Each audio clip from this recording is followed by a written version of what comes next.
अभी हम आपसे मुलाकात करवा रहे हैं देश की जानी मानी हस्ती डॉक्टर हुकुम चंद जी भालिल साहब से।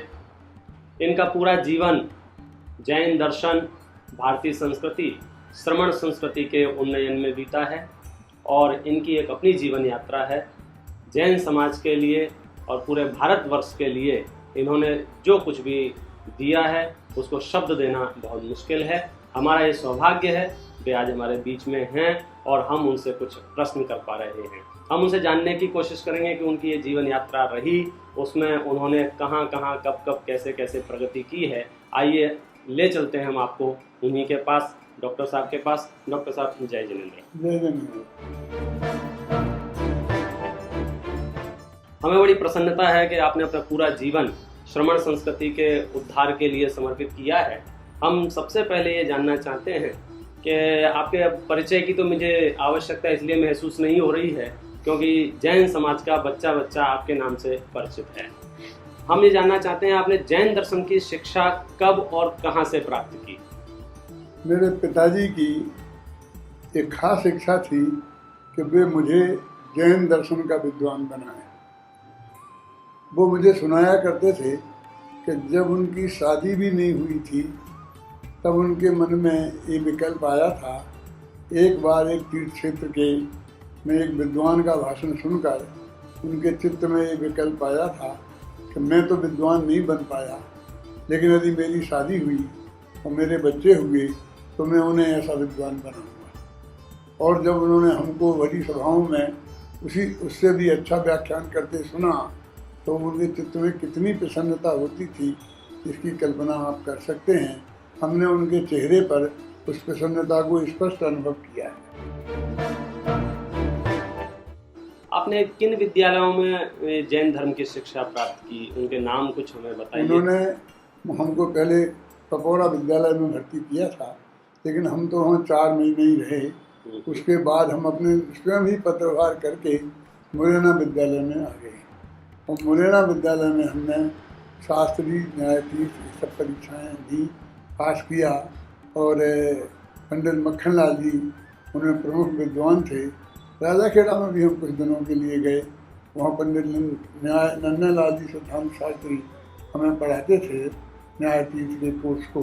तो इस तरीके से जैन दर्शन की शास्त्री न्यायाधीश की परीक्षाएं हमने दी और अपने विद्यार्थी जीवन में भी हम प्रतिभाशाली थे, प्रवचन करते थे। तब से ही भाषण की शैली हमारी आरंभ से ही अच्छी रही है।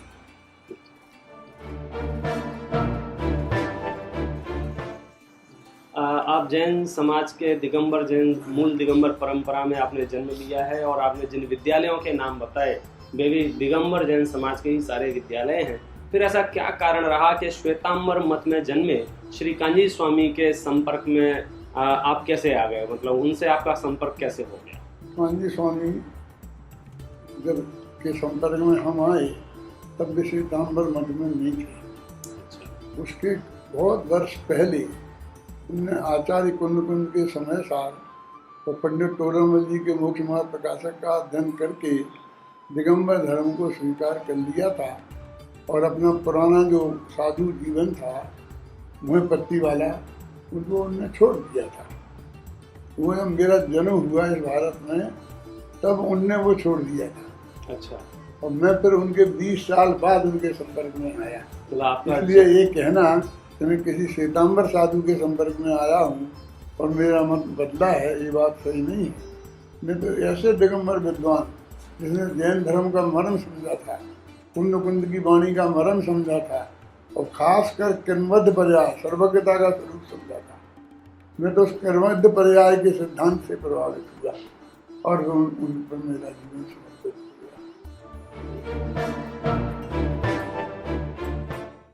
तो ये क्रमबद्ध पर्याय जो आप शब्द बता रहे हैं, बहुत लोग कहते हैं कि ये शब्द ही आगम में नहीं है और आप इसकी चर्चा कर रहे हैं। आपको ये शब्द कहाँ से मिल गया और आप वहाँ तक कैसे पहुँच गए, सोनगढ़ तक?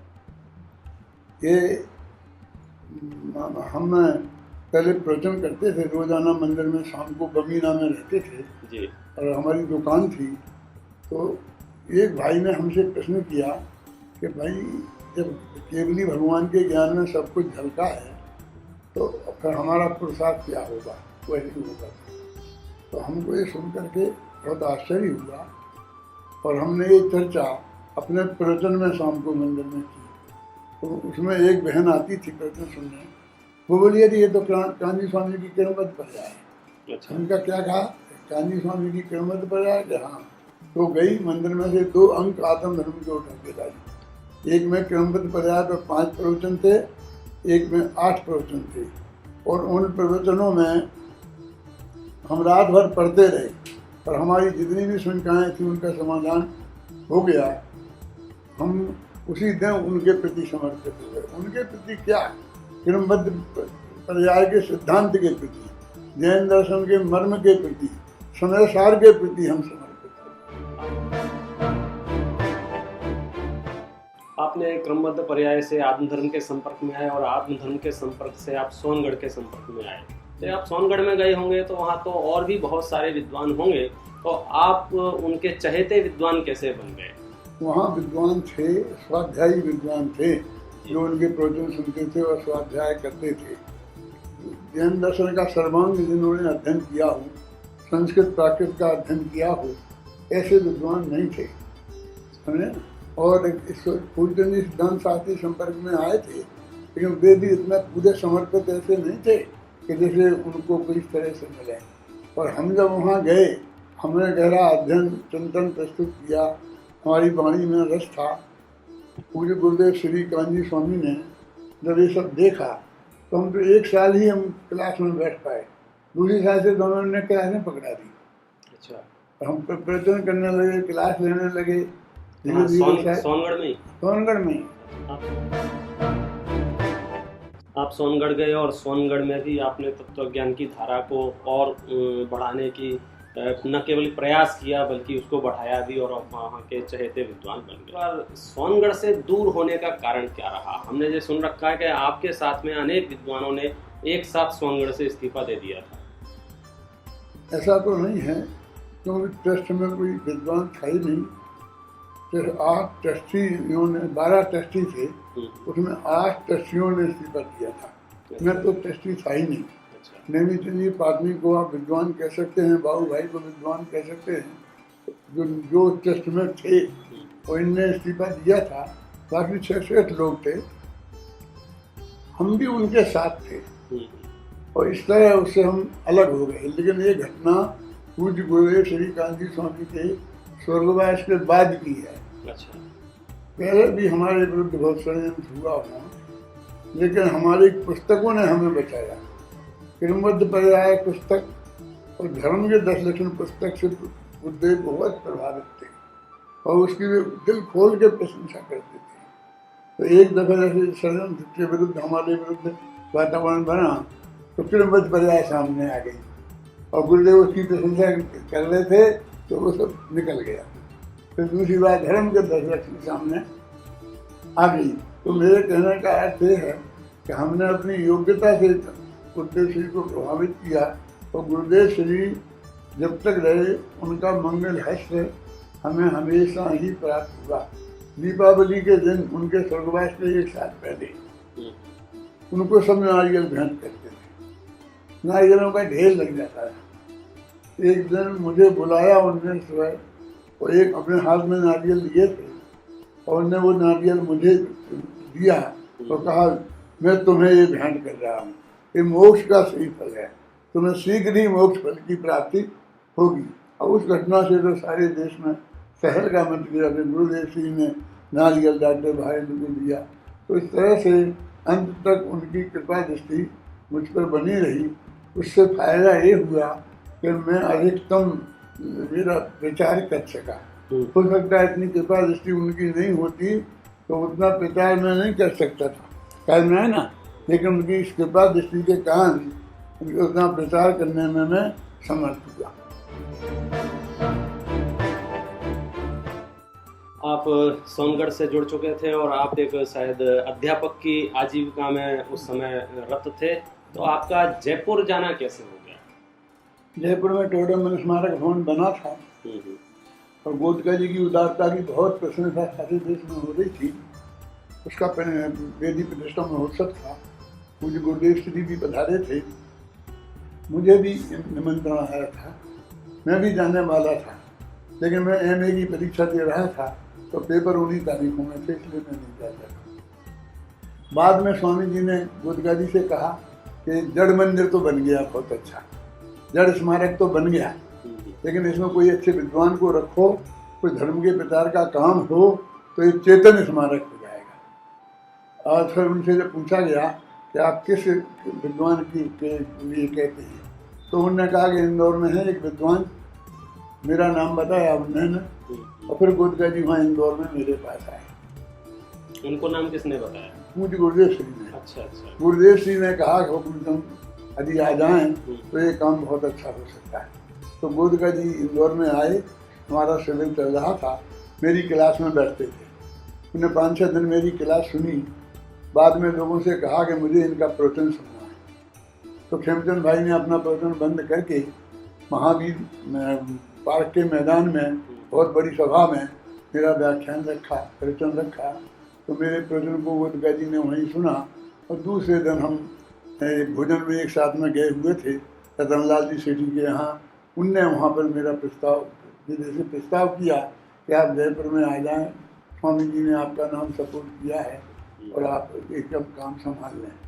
खेमचंद भाई ने, बाबू भाई ने उनकी बात का समर्थन किया, और खेमचंद भाई ने तो ये शब्द कहा कि डॉक्टर साहब आप हमेशा ये कहते थे कि धर्म का प्रचार ऐसे करना चाहिए, ऐसे करना चाहिए।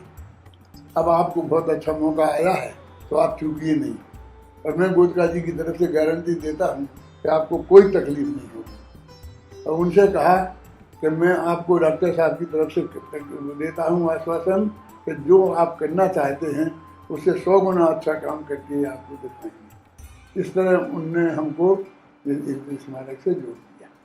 तो स्मारक से जब आप जुड़े तो स्मारक में कुछ गतिविधियां चल रही थी या सारी गतिविधियां आपके जुड़ने के बाद वहाँ चालू? बिल्डिंग बन रही थी, वो भी बन रही थी, पूरी नहीं हुई थी। अच्छा। और वहाँ पर कोई गतिविधि नहीं चलती थी। एक व्यक्ति टूटी खटिया डाले हॉल में पड़ा रहता था और वो बैठा रहता, सुबह पूजन कर देता था, कहीं पोजीशन थी। और जब हम वहाँ पहुँचे और हमने काम संभाला तो समझ लो कि 9 महीने तक तो हमने अकेले ही काम किया। तो एक चपरासी और एक प्यून की क्लर्क की नियुक्ति की, फिर अपने बालबोध पाठमालाएँ लिखी, ये सारे काम किए। 9 महीने तक क्या काम किया हो? 9 महीने तक मेरे एमए की परीक्षा बाकी थी। अच्छा। इसलिए फिर मैं ज़्यादा काम करने की नहीं था। तो मैं जब प्रवचन करता था वो सारी प्लानिंग बनाई। नेमिचंद जी पाटनी वहाँ के महामंत्री थे, और वो बहुत अच्छे कार्यकर्ता थे, विद्वान भी थे, श्रेष्ठ तो थे ही। तो उनके साथ मिलकर मैंने काम आरम्भ किया।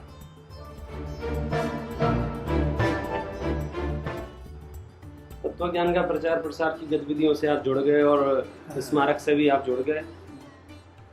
गुरुदेव श्री के बारे में तो बहुत सुना है कि उनका बहुत विरोध हुआ समय समय पर। कभी आपके जीवन में कोई ऐसा प्रसंग बना कि आपका प्रत्यक्ष विरोध हुआ हो और कोई घटना ऐसी घटी हो जिससे आपका चित्त आहत हुआ हो? विरोध तो बहुत हुआ। जैसे मैं अशोक नगर में था तो वहाँ बेमल सागर जी महाराज का संघ आया, और उन्होंने मेरी समाज से कह करके मेरा समाज से बहिष्कार कराया, मंदिर में जाना बंद कराया, मेरा प्रवचन बंद कराया। मैं मंदिर में दर्शन करने नहीं जा सकता था, तो दूसरे मंदिर में दर्शन करने जाने की कोई सुनी, जबकि उसी मंदिर के सामने मैं रहता था, है ना। तो बिरसा समाज ने मेरे से कहा कि आप वहाँ जाइए ही मत, आप हमारे यहाँ रह जाइए। मैंने कहा नहीं, वहाँ मेरे प्रेमी भी बहुत हैं, मैं वहीं जाऊँगा। तो मैं लौट के अशोकनगर आया तो लोग स्टेशन पर 1000 आदमी मेरे स्वागत के लिए खड़ा था, कि जिससे कि मेरे हृदय में तो अशोकनगर के प्रति अरुचि न हो जाए। और फिर मैंने वहाँ किया, फिर समाज ने प्रस्ताव वापस लिया, प्रस्ताव पास किया, फिर मुझे दोबारा प्रवचन करने के लिए बुलाया। तो मैंने एक शर्त रख दी कि देखो भाई, रोजाना मुझे आदमी बुलाने आएगा तब मैं प्रवचन करने आऊँगा। कि क्यों? कि फिर दोबारा आपको प्रस्ताव नहीं पास करना पड़ेगा। जिस दिन मेरा प्रवचन आपको बंद करना हो, आदमी मत लेना। इस तरह से हुआ, और भी घटनाएं हुई। तो सुनकर तो ऐसे काम में आते ही हैं। और जब मैं स्वामी जी का मैं काम करता था तो जो स्वामी जी का विरोध था वो मेरा विरोध था। मेरे विरुद्ध किताबें लिखी गई, समझे ना, सोनगढ़ का पंचकल्याण हुआ था। नीरज जैन ने 200 पेज की किताब में लिखी थी, तो अति गुरुदेव के प्रति 60% विरोध था, तो 40% मेरे प्रति विरोध भी था, क्योंकि आप उनके प्रतिनिधि के रूप में तत्व ज्ञान का प्रचार प्रसार की कमान संभाले हुए अभी थे। बाद में इधर दिल्ली के पास, बम्बई के पास में है ना एक गाँव है, तो उसमें मंदिर बना, मंदिर में एक श्वेतांबर एक दिगंबर मूर्ति विराजमान हुई, तो वहाँ मैं प्रवचन करने गया था, तो मेरा इसमें बहिष्कार किया। मेरे तो 4 किताबें 10-10 हज़ार छपा दी, 64 पेज की, ब्रह्मचारी धन्य कुमार जी ने, और समाज में बांटी। लेकिन मैंने तो स्वामी जी की नीति अपना के रखी कि no reply is best reply, जवाब नहीं देना सबसे बढ़िया जवाब है। और मैंने आखिरकार भाई धन्य कुमार जी तो मुझे बुलाया, मुझे से किताब साहित्य बुलाया, पढ़ने लग गए, अलवारी रखी, फोटो लगाया मेरा वहाँ, और मेरा स्वाध्याय करने लगे। विरोध करने के बाद में, विरोध करने के बाद में इसलिए अभी तो शांति के रास्ते से मैंने सब काम किया। आज भी मेरा विचार वही है, हम विवाद में नहीं उलझना किसी भी तरह से। यानी आपको दोनों तरह के संघर्ष झेलने पड़े, बाहर भी और अंदर भी। में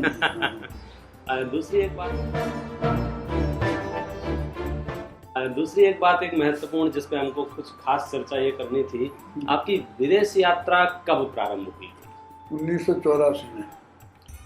सबसे पहले 1984 के मई जून में मैं गया था। वैसे विदेश यात्रा उसके पहले स्वामी जी के साथ मैं नैरोबी गया था, और वहाँ 20 दिन रहे थे। तो दोपहर में और सुबह स्वामी जी का प्रवचन होता था, और रात को मेरा प्रवचन डेली होता था वहाँ पर। वहाँ की आकाशवाणी पर भी मेरा प्रवचन हुआ था। तो वो विदेश यात्रा में वो भी शामिल करें, तो वो उसके 4 साल पहले 1980 में करी थी, वो पंचकल्याण हुआ था। और फिर ये सन 84 से यूएसए में गया, यूएसए, अमेरिका, लंदन, इधर एरिया में जाना शुरू हुआ। तो सन 84 से, तो आज आप समझिए 19 हो गया है, तो 35 साल हो गए। तो अमेरिका की 37 यात्राएं मेरी हो गई। फिर 1 साल 2 दफ़े गया, 2 साल 2 दफ़े गया। एक तो पंचकल्याण था सर्दियों में फिनिक्स में, वहाँ उसमें गया। और एक मेरे मित्र थे, तो बहुत बीमार हो गए थे, उन्हें कैंसर हो गया था। वो चाहते थे कि मैं उनके पास आऊँ, तो मरते समय में रहूँ तो उनको बहुत आनंद आएगा, तो उसके लिए मैं गया था। ऐसे 37 यात्राएं मैंने यूएसए की अब तक कर चुकी हैं। जब आपने यात्राएं शुरू की थी तब वहाँ जैन मंदिरों के निर्माण हो चुके थे या आपकी यात्रा के बाद मंदिर बने? वहाँ मंदिर बना तो एक भी नहीं था। 3 मंदिर मैंने ऐसे देखे थे जो चर्च खरीद करके बनाए गए थे, और चर्च की वैसी पोजीशन में थे जो चर्च की वेदी होती है उसी पर उन्हें अपनी मूर्तियाँ रख दी थी, और वैसी नीचे सीटें लगी थी, उन्हीं पे बैठ करके जैसे चर्च में प्रार्थना होती है ना, ऐसे ही प्रवचन होते। तो मैंने टोरंटो में था, दूसरा न्यूयॉर्क में था, तीसरा बोस्टन में था। ऐसे मंदिर थे और उनमें मैंने प्रवचन किया है। लेकिन बाकी शहरों में हॉल खरीद करके किराए से उसमें प्रवचन करते थे। अमेरिका के 52 शहरों में मैंने प्रवचन किए हैं। एक बड़ी संख्या है। तो जब आपने प्रारंभ किया था विदेश जाना, तो हमें जानना चाहते हैं उस समय जैन समाज की ओर से और भी विद्वान वहाँ प्रवचन करने जाते थे कि आपने ही ये शुरुआत की है? नहीं, ऐसी बात तो नहीं, इक्के दुक्के जाते थे, दिगंबरों में नहीं जाते थे। तो श्वेतांबरों में चित्रभानु जी और सुशील मुनि ने वहाँ आश्रम बना दिया था, और विशुद्धाचलम की स्थापना हो गई थी। श्वेतांबरों में काम हुआ था, दिगंबर विद्वानों का जाना नाम के बराबर था। जब आपने वहाँ जाना शुरू किया था उस समय की परिस्थितियाँ जो रही हैं, तो प्रवचन घरों घरों में ही होते थे या हॉल किराए पे लेके होते थे, और श्रोताओं की संख्या क्या रही होगी उस समय? उस समय कम से कम 50 आदमी रहते थे, अधिक से अधिक 200 आदमी रहते थे। अच्छा, उस समय भी 50 आदमी हो जाते थे? हाँ, हर शहरों में। तो वहाँ जब आप प्रवचन करने जाते हैं तो वहाँ सुनने वालों में जो है श्रोताओं में श्वेतांबर संप्रदाय के श्रोता अधिक हैं या दिगंबर संप्रदाय के श्रोता अधिक हैं, या दोनों मिक्स हैं? कैसे श्रोता हैं? श्वेतांबर लोग बहुत ज़्यादा हैं, 80% होंगे, दिगंबर 20% ही होंगे, और इसी अनुपात में प्रवचन में श्रोता भी आते थे। अच्छा। श्वेतांबर, स्थानकवासी श्रीमद के वाले थे, और ये दिगंबर थे, तो सभी आते थे। तो ऐसा भेदभाव नहीं था। थोड़ा भेदभाव बाद में मंदिर खड़े हुए ना, उससे हुआ, लेकिन उस वक्त तो सब मिलके हर एक को एक संकट का काल था कि हमारे पास कुछ नहीं है, हमारे बच्चों को संस्कार देने के लिए। सन 84 में ही करीब सिद्धाचलम में मुनि सुशील जी के आश्रम में 200 आदमी इकट्ठे हुए थे सारे अमेरिका से। वहाँ पर मेरा अहिंसा पर व्याख्यान हुआ था, और वे सब लोग इतना प्रभावित हुए कि अमेरिकन समाज की तरफ से मुझे आचार्य सुशील जी ने जैन रत्न की उपाधि प्रदान की थी सन 84 में। और मेरा एक इंटरव्यू लिया था, अगर समाज दे रहे हो, कि हम अमेरिका के लोगों को क्या करना चाहिए, हमारे सामने संकट है कि ये हमारे बच्चे इनमें क्या संस्कार होंगे। तो मैंने अपने उस इंटरव्यू में ये समझाया था कि तुम्हारे बच्चे क्लास में पढ़ने जाते हैं तो तुम्हारे बच्चे तो होते हैं 1-2, और गोरे होते हैं 25, काले होते हैं 25। अब उन गोरे कालों के बीच में वो बैठते हैं, वो पढ़ेंगे तो उनसे मित्रता भी उनसे ही होगी और शत्रुता भी, ये ऑटोमेटिक बात है।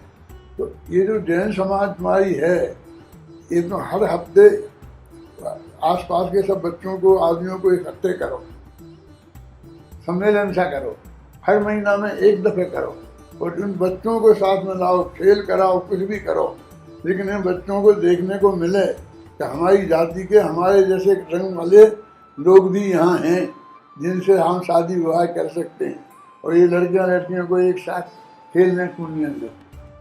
ये बात मैंने तब कही थी, और उन्होंने इसको अपनाया, उसमें बहुत सफलता भी मिली।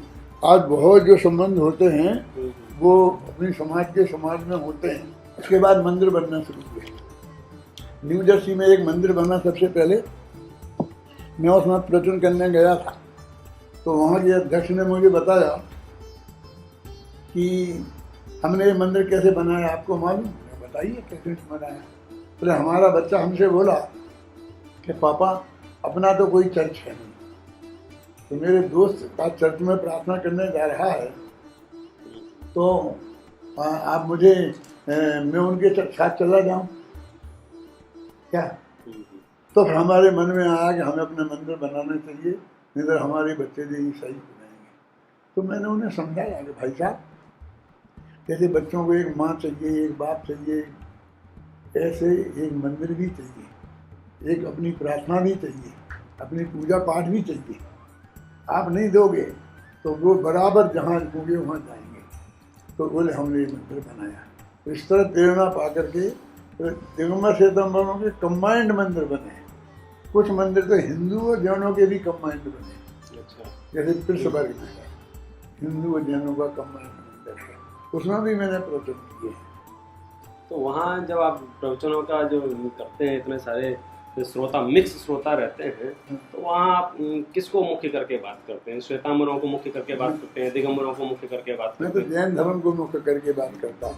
तो मेरे पास तो अध्यात्म मेरा सब्जेक्ट है। मैं तो आत्मा परमात्मा की बात करने वाले की बात है, तो वो तो दिगंबर श्वेतांबर में कोई खास फर्क है नहीं। जो फर्क है वो तो रिचुअल्स में है, पूजा पाठ में है। तो पूजा पाठ तो था ही नहीं, क्योंकि मंदिर ही नहीं थे। तो आपको समस्या ही नहीं थी जिनका सामना आपको आती थी। तो लोग मुझे पूछते थे भी दिगंबर श्वेतांबर में क्या अंतर है, ये है वो है। तो मैं कहता तुमको ये समझो, सब समझ में आ जाएगा। एक बार मियामी में वो लोग बोले कि नहीं, हमें समझाइए कि दिगंबर श्वेतांबर में क्या फर्क है। मैंने कहा भाई साहब आप सुन नहीं सकेंगे। बोले नहीं आप चिंता नहीं करो, हम बिल्कुल मतलब पक्के हैं और आप सुन रहे हैं। तो मैंने उनको बताया पूरा इतिहास। तो बाद में सब लोगों ने बहुत प्रसन्नतापूर्वक कहा, और दो भाई तो खड़े हो गए, बोले कि बात आप कह सकें हमें सच्ची लगती है। क्यों कि यदि स्त्री तीर्थंकर हो सकती है तो एक ही क्यों, 24 में से 12 होनी चाहिए थी। आया समझ ना? तो उन्होंने कहा आपकी बात में तर्क है, दम है, ये बात है जो आपने बताई। तो इस तरह से वो बात भी होती थी, लेकिन झगड़े के रूप में नहीं होती। लोग जानना चाहते हैं कि वास्तव में अपने देश में जो अलग अलग हैं, अंतर है, इतना झगड़ा चलता है, तो है क्या फर्क है इसमें? तो भारत के श्रोताओं में और विदेश के श्रोताओं में आप क्या समानता और क्या अंतर देखते हैं? ये भारत में भीड़ ज़्यादा है और स्टडी का माहौल कम है, और वहाँ जो गए हुए पढ़े लिखे लोग हैं तो उन्हें अध्ययन करने का माहौल है, और हर एक व्याख्यान का रिकॉर्ड कर लेते हैं, फिर अपने कार में लगा करके रोज़ाना सुनते हैं। तो वे एक एक व्याख्यान को 10-10 दफ़े 20-20 दफ़े सुन लेते हैं, तो उन्हें पक्का याद हो जाता है। तो हम उसी व्याख्यान को रिपीट नहीं कर सकते। वो कह रहे ये तो हमने सुना है, ये तो हमें याद है। प्रतिभाशाली लोग भी हैं और बराबर उसकी मेहनत भी करते हैं, तो नई नई बात ही उन्हें हमें समझानी पड़ेगी, नए नए आकर्षण ही उनको करना पड़ेंगे। तो इस तरह का फ़र्क है। वहाँ तत्व ज्ञान को मतलब आपके जो 10 दिन 15 दिन 20 दिन सुनते हैं और उनके पास साल भर कुछ और मटेरियल नहीं होता है, तो उसी को लगातार उनको सुनते हैं तो एकदम परिपक्व हो जाते हैं उस विषय में। उस विषय में परिपक्व हो जाते हैं। अब हम जो विषय हिंदुस्तान में चलाते हैं वही वहाँ चलाते हैं। तो ये सारे विषय उनको तैयार है।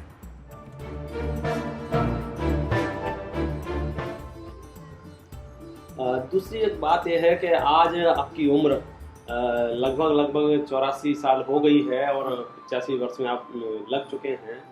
आप इस उम्र में ही विदेश जाने का लोभ संवरण क्यों नहीं कर पाते हैं? इसमें लोभ की बात क्या है? जहाँ श्रोता मिलते हैं, प्रतिभाशाली श्रोता मिलते हैं, और हमको तो देश में विदेश में फर्क नजर नहीं आता। यदि हमें जयपुर से मुंबई आना है तो ट्रेन से आना है तो 18 घंटे लगते हैं। हमको यदि मुंबई से न्यूयॉर्क जाना है तो 18 घंटे में पहुँच जाते हैं। जैसे सोते सोते यहाँ जाते, जैसे सोते सोते वहाँ पहुँच जाते हैं। जैसे घरों में आपके लोगों के घर में यहाँ रहते हैं, ऐसे वहाँ के घरों में रहते हैं। ऐसे जो अपने भारतीय परिवार हैं, और अब तो हम जिनके यहाँ जाते हैं वो 30-30 वर्ष उनके घर रह चुके हैं। जो हमारे बच्चों जैसे हैं वो सब दादा दादा बोलते हैं, और कुछ खाना पीना रहना ऐसा ही है। बस कहते हैं इतनी सी बात है, हमको कोई विदेश सा लगता ही नहीं है। हम विदेशियों में नहीं जाते, हम तो विदेश में बसे अपने जैन समाज के उन तत्व प्रेमियों के घर जाते हैं, और वे ही हमारे होता है। तो लोगों को लगता है कि विदेश का आकर्षण है, और विदेश जो है अमेरिका है, लंदन है, यूरोप है, कि ये अच्छा है कि तत्व ज्ञान और घूमने फिरने का घूमना फिरना। क्या घूमना फिरना? सन 84 में गए थे हम TCI के सूत्र में, उसमें TCI का होता है ट्रेक कैंप पे, तो 18 आदमी हमारे साथ गए थे। तो जितना घूमना था उसी साल घूम लिया था। भाई गाँव में 5-7 जगह हैं जो देखने लायक। अब हम कहाँ जाके देखें? वहाँ तीर्थ तो है नहीं। वहाँ तो जाओ खटोलों में उड़ो, इसमें जाओ, वो हमारे बस की भी नहीं है। तो हम तो जब ही देख लिया था सन 84 में, और उसके बाद हमने कोई ज़्यादा अमेरिका में घूमने फिरने का काम नहीं किया। हमारा तो जहाँ हम ठहरते हैं वहाँ, और जहाँ हमारा प्रवचन होता है वहाँ, बस 2 जगह हम जाते हैं। तीसरी जगह हम जाते ही नहीं। और तीसरी जगह कहीं जाते हैं तो घर के ही सामने घूमते हैं। हम 5-6 किलोमीटर पहले से ही हमेशा हम अमेरिका में घूमते रहे हैं। कहीं नहीं जाएंगे तो अपने घर के सामने ही घूमते रहते हैं, क्योंकि वहाँ सारा देश बगीचा जैसा है। किसी बगीचा में जाने की जरूरत ही नहीं है, चारों तरफ हरियाली, वो घूमते रहते हैं।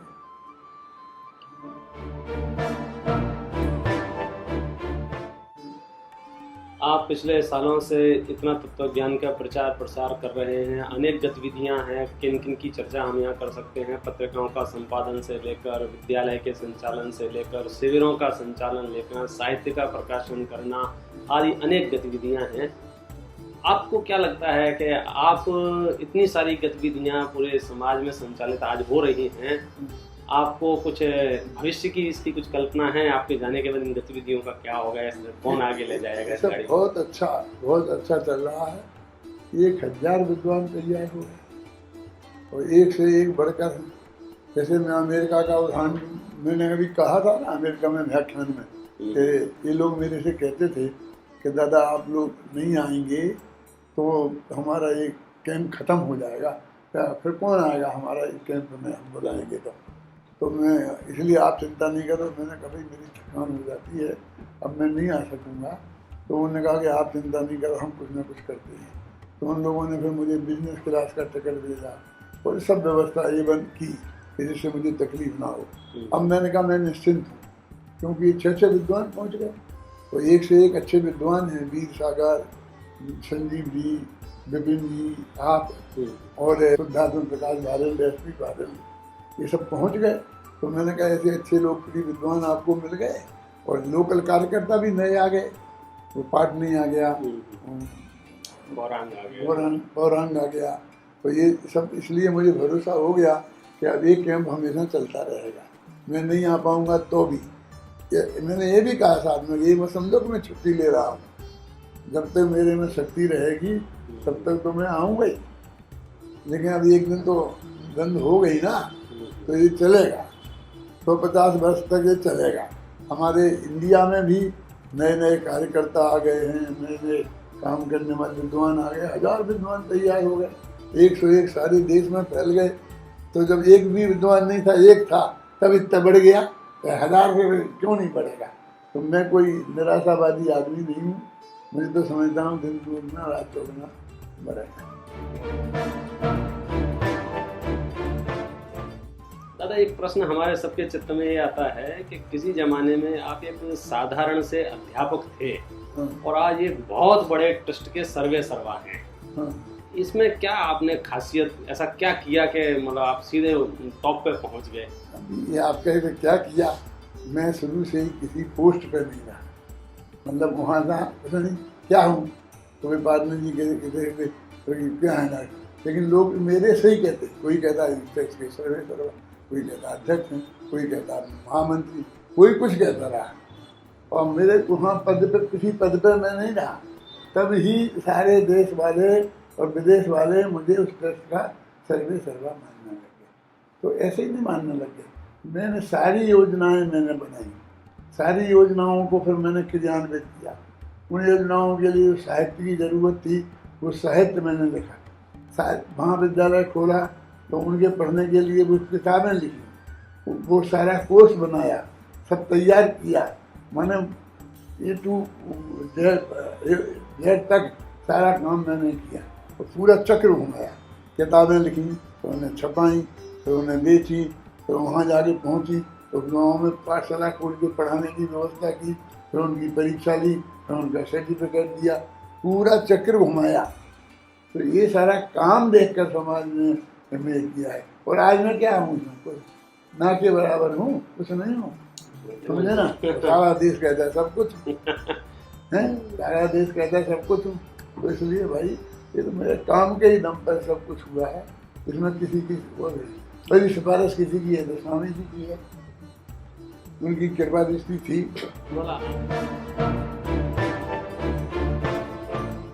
मतलब आज तक जो कोई स्मारक में जो आपने कहा कि पूरा किताब प्रकाशन करना, फिर उनको विक्रय करवाना, फिर घर घर तक पहुंचाना, इतनी लंबी प्रक्रिया, और विद्यालय और भी सारी गतिविधियां हैं, ये सारी गतिविधि आप अकेले करते रहे या ये पूरा टीम वर्क था और भी साथी आपके साथ रहे? थोड़ी होता है, कर्मचारी होते हैं और विद्वान सहयोगी भी विद्वान भी होते हैं। और अपना शिविर चलता है तो 100 विद्वान काम करते हैं। अभी अपन विदेश में शिविर चला है तो 6 विद्वान काम कर रहे थे कि नहीं कर रहे थे। तो सहयोगियों के बिना तो कोई काम होता ही नहीं है ना। योज कहा तत्व दुर्लभ, गुण ना हैरानो गुण ग्राहक हैरानो है। मैंने उनको व्यवस्थित करके नियोजित करके पूरी उस सब बात से पार पाड़ना, वो एक सबसे आप में बड़ी बात है ना।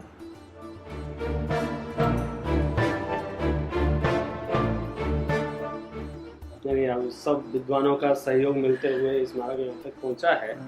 एक इसकी जो सबसे बड़ी गतिविधि, विद्यालय एक बहुत महत्वपूर्ण बड़ी गतिविधि है, इसकी योजना आपके दिमाग में कैसी आई? वो भी उस युग में जब सब लोग इंजीनियर, डॉक्टर, वकील, ये सब समझे इस शिक्षा के अर्थ करी विद्या की और सब पूरा देश आगे भाग रहा था। उस समय युवाओं के सामने तत्व ज्ञान की शिक्षा प्राप्त करना, जिसका कोई भविष्य नहीं दिखता हो, कैसे आप प्रारंभ कर पाए?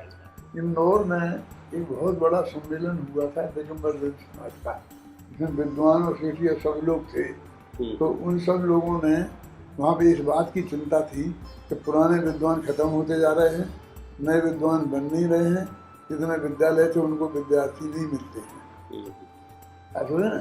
तो सब बहुत बड़ी चिंता प्रकट की थी, प्रस्ताव पास किया गया था। तब मेरे दिमाग में आया कि एक विद्यालय बहुत आसानी से अच्छी तरह चलाया जा सकता है। वैसे तो जब मैं पढ़ता था ना, तब भी लोग कहते थे कि मक्खन लाल जी हमारे गुरु जी हैं, ये डॉक्टर हुकुमचंद को सौंप जाएंगे ये विद्यालय और वो चलाएंगे इसे। हम समझते हैं कि हमको सौंप जाएंगे तो हम बहुत अच्छी तरह चलाएंगे, ये चलाएंगे। तो विद्यालय चलाने की भावना तो तब से ही थी। बीच में भी ये हमने कोशिश की थी, फिर हमने कहा कि अध्यात्म के आधार पर ही विद्यार्थी आना चाहिए। आज तो बहुत अच्छी पोजीशन में है, हमारे विद्यार्थी पढ़ते हैं, उन्हें लाख लाख रुपए महीने की प्रोफेसरी की सर्विस मिलती है, यूनिवर्सिटियों में 2-2 लाख रुपए महीना पा रहे हैं। उस वक्त जिस वक्त हमने खोला था तो उस वक्त तो हमें 350 रुपये की गारंटी देने की बात मैंने कही थी कि शास्त्री पास होकर निकलेगा तो 350 रुपये महीने की गारंटी दो, और आचार्य हो जाएगा तो 500 रुपये महीने की। तो हमारे पार्टनर जी बाबू भाई कहते नहीं, हम कोई माथे पे जिम्मेवारी लेने को तैयार नहीं है। मैंने कहा आप चिंता मत करो, एक भी आपको कुछ नहीं करना पड़ेगा, गारंटी तो दो, नहीं तो विद्यार्थी नहीं आएंगे, कैसे आएंगे।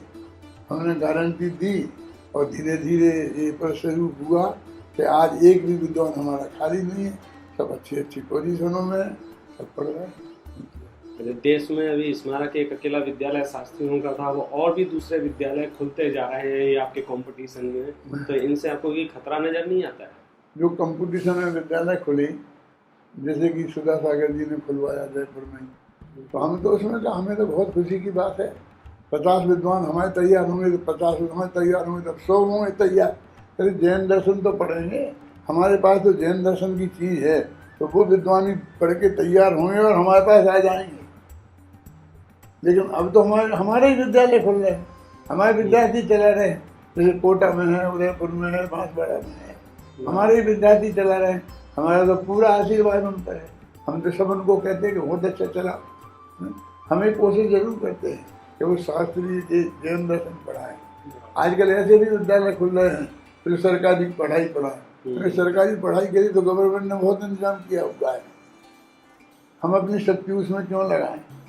हम तो अपनी शक्ति पूरी इसमें ही लगाएंगे, जैन दर्शन के प्रचार में, और जैन दर्शन के विद्वान और आज जैन दर्शन के विद्वानों को सबसे बढ़िया सर्विस है, सामाजिक प्रतिष्ठा है, विद्वत्ता है, धर्म का प्रचार है, सब चीज़ें उपलब्ध हैं बढ़िया से बढ़िया। इसलिए हम तो इसके प्रति बहुत आशावान हैं।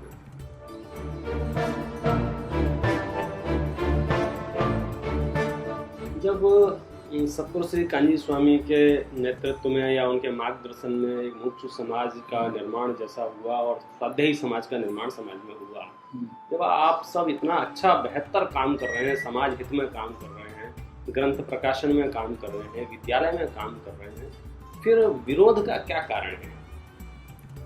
मैं वो श्लोक नहीं पढ़ा है कि मछली मृग मीन सज्जनाना मृग, तो इनके 3 चीजें बिना कारण शत्रु होते हैं। शिकारी,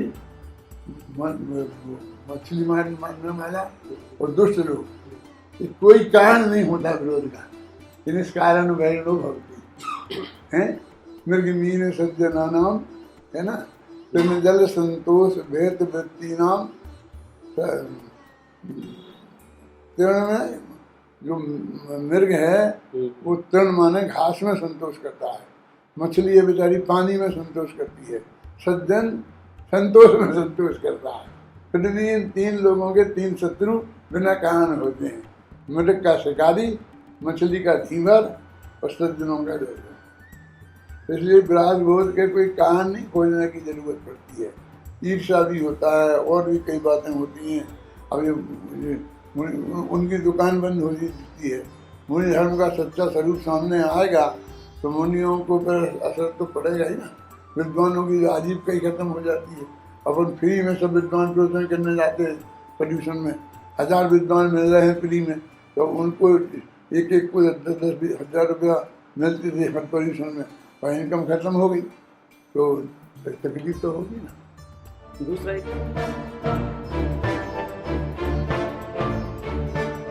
दूसरा एक बड़ा आरोप मुमुक्षु समाज पर और आप लोगों को ये लगता रहा है कि आप मुनियों के विरोधी रहे हैं, तो आप मुनिराजों का विरोध करते हैं। हमने तो एक शब्द में भी आज तक किसी मुनिराज का विरोध किया नहीं। मुनि का विरोध हम क्यों करेंगे? मुनि हमने तो श्रवण शतक लिखी थी, पहले भी बहुत लिखी हैं। बड़े दादा ने तो वो लिखी ना किताब, चलते फिरते सिद्धों से गुरु मुनिराजों के लिए। हमने उस पूजन में लिखा था, चलते फिरते सिद्धों से गुरु चरणों में शीश झुकाते हम चलें आपके कदमों पर। लेकिन जो शिथिलाचारी मुनि हैं, जब हम मुनियों का सच्चा स्वरूप बताते हैं तो उनके शिथिलाचार के प्रति जो समाज में जागृति होती है, इसकी वजह से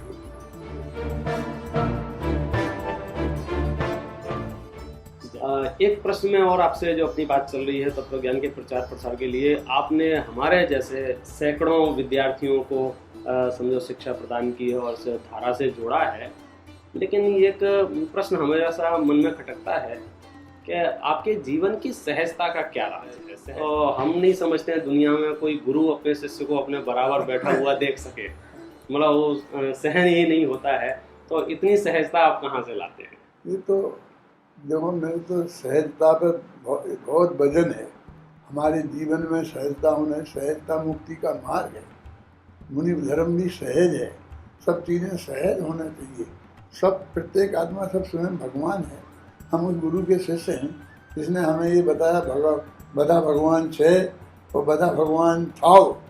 उसमें हम एक बीच में इतना भेदभाव करें, इतने सहज नहीं रहें तो हमारा जीवन सहज नहीं रह सकता। क्योंकि हम दूसरे धर्मगुरुओं को देखते हैं, उनके अपने प्रोटोकॉल होते हैं और 10-15 आदमी उनके साथ लगे रहते हैं। मिलने जाओ तो 3-3 दिन की लाइन होती है। अब देखो उससे क्या होता है, तो वही आडम्बर होता रहता है।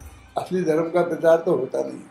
असली धर्म का प्रचार तो सहजता में ही है।